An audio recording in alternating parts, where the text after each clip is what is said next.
Take a look at your thermostat currently. Perhaps it displays 68 degrees or possibly 72. You likely adjusted it just once and then disregarded it.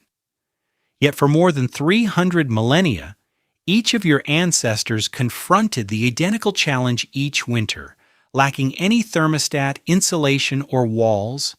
They possessed only their hands, animal remains, and a cold so savage it could extinguish a contemporary human life within hours. So, how did they manage not merely to endure, but to flourish? The solution isn't what you imagine, and it will forever alter your perception of your dwelling. Let's begin by understanding the true sensation of the cold.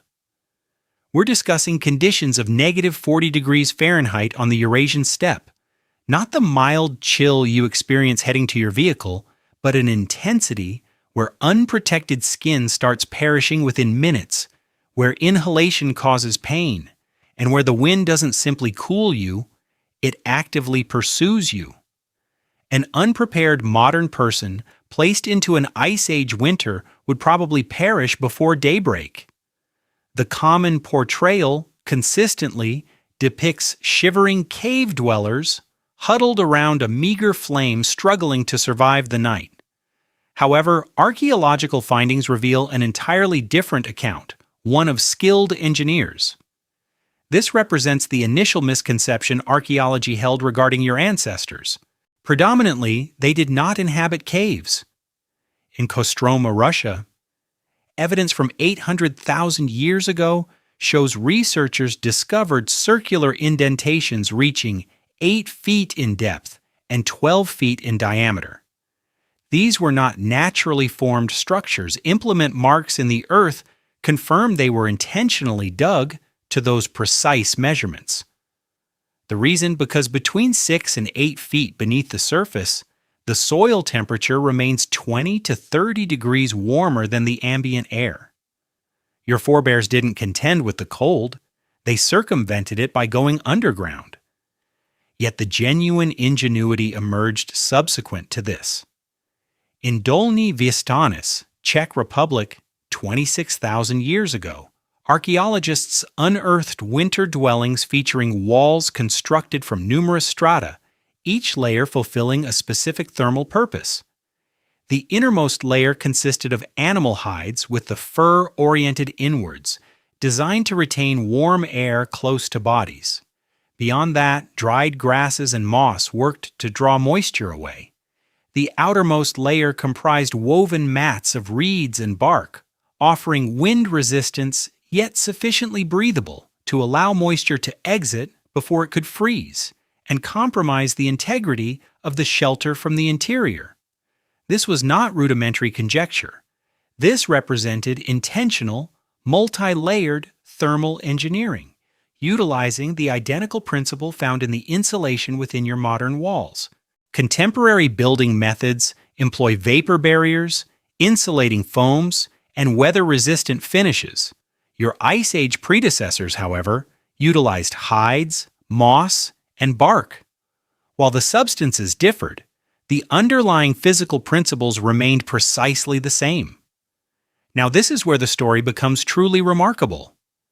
At Ukrainian sites such as Mezherish and Kostenki, researchers uncovered something that utterly astonished archaeologists upon their initial viewing. Houses, not subterranean shelters nor simple windbreaks, but genuine, architecturally designed structures built exclusively from the skeletal remains of woolly mammoths. Visualize this scenario. Mammoth skulls, each exceeding 200 pounds in weight, employed as foundational elements. Curved tusks were arranged to form dome-like frameworks. Hundreds of smaller bones filled the interstices, providing crucial structural reinforcement.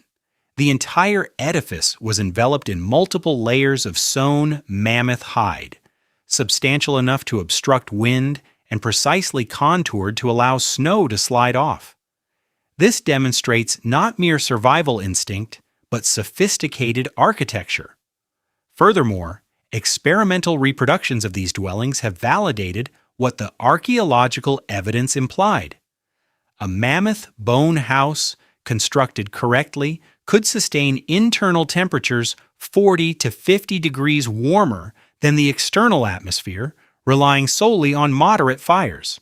Contemporary Arctic shelters, equipped with industrial-grade insulation and electrical heating, frequently achieve no superior results. Ponder that for a moment.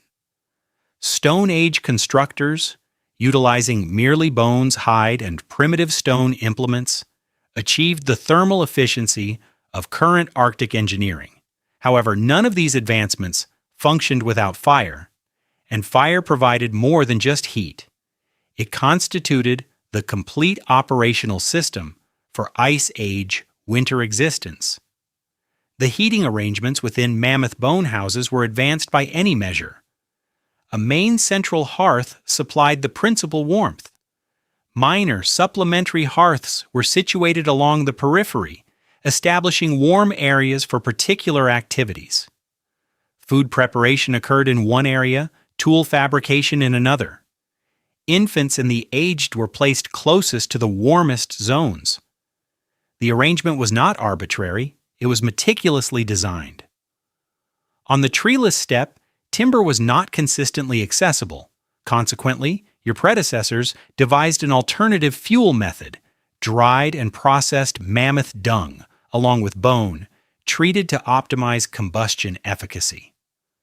Chemical examinations of hearth remnants indicate these fuels were intentionally prepared, not simply tossed onto a fire, but engineered to yield particular heat outputs. They weren't incinerating just any available material, they were systematically managing fuel as a valuable commodity. Furthermore, ventilation was a critical component, and this aspect truly impresses contemporary Arctic engineers. Lacking adequate airflow, moisture generated by respiration and cooking accumulates within any sealed dwelling. In temperatures below freezing, that moisture solidifies. The structural integrity is then compromised from within. Archaeological findings at Kostenki reveal meticulously engineered airflow systems. Modest apertures near the ground level drew in fresh air, while larger vents near the roof's peak enabled warm, moisture-filled air to exit. Now, this is the segment most documentaries completely omit. What transpired within these shelters once the sun set? For millennia upon millennia, your forebears retired at dusk and arose prior to dawn. However, their sleep patterns differed from yours.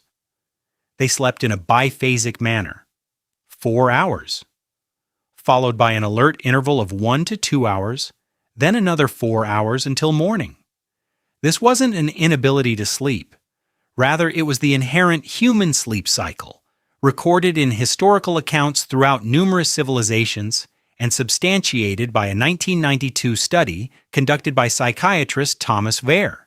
He observed that when contemporary individuals were deprived of all artificial illumination for a month, every participant naturally reverted to this identical two-phase schedule. Anthropologist Polly Wiesner dedicated years to examining the Jew/Hwansi Bushmen of the Kalahari, one of the few remaining communities on Earth that still adheres closely to the primal human rhythm. She noted that nocturnal discussions were fundamentally distinct from daytime conversations. Throughout the day, 80% of talk centered on practical matters such as logistics, hunting, and resources. Yet at night, gathered around the fire, 81% of conversation consisted of narratives.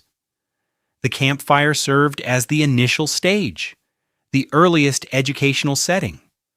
The renowned Venus figurines unearthed at Paleolithic locations were predominantly found within winter shelter environments.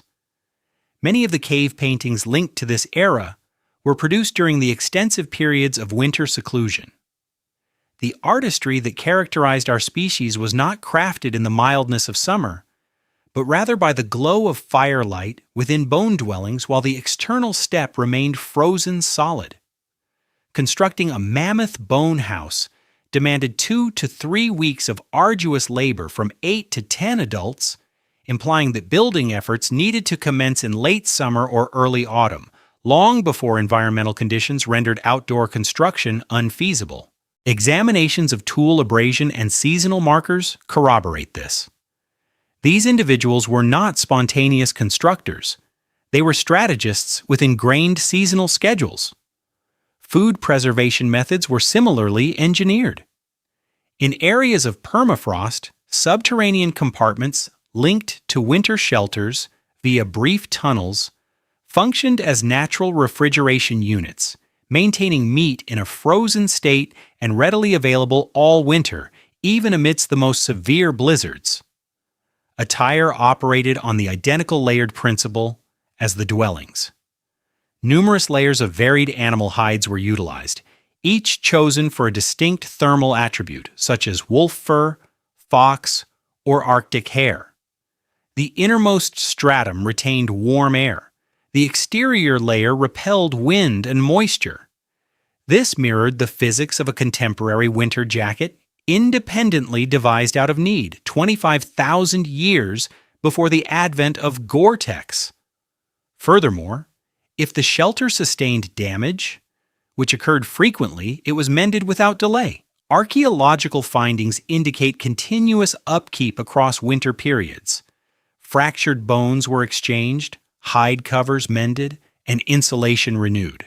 This was not a dwelling they constructed and simply left to chance. It constituted a dynamic system they perpetually managed. With the conclusion of the Ice Age, as global temperatures rose and woodlands proliferated, this comprehensive system of knowledge was relinquished. It wasn't eradicated by disaster, but rather slowly rendered obsolete. Contemporary Arctic engineers examining Paleolithic dwelling remnants have expressed genuine astonishment. Military Arctic survival courses now incorporate shelter construction techniques drawn from archaeological recreations of these 20,000-year-old plans. Humanitarian aid groups have modified these approaches for creating emergency shelters in severe settings. We mislaid this expertise, then dedicated a century to its rediscovery through contemporary scientific methods, only to ascertain that our predecessors had already flawlessly resolved it using bones and primitive stone implements. Revisit your thermostat. The figure displayed on it signifies a temperature your ancestors would have regarded as miraculous, not due to an inability to generate warmth, they certainly could, and did so in environments far harsher than any you will encounter, but because attaining it demanded their absolute all. Each comfortable night necessitated weeks of groundwork, months of strategic foresight, relentless manual effort, and an engineering acumen so exact that one miscalculation could result in a family freezing to death before sunrise. The narratives you recount to your children at bedtime are the direct progeny of the legends shared by firelight within bone dwellings on an icy steppe. You did not originate warmth. You received it as an inheritance from the most inventive engineers who ever existed, individuals who possessed only cold, time, and an unwavering determination to survive. The next occasion the cold arrives, and you instinctively adjust that thermostat, recall the immense price paid to reach that point, and recognize for the very first time just how exceptionally uncommon it is to experience warmth.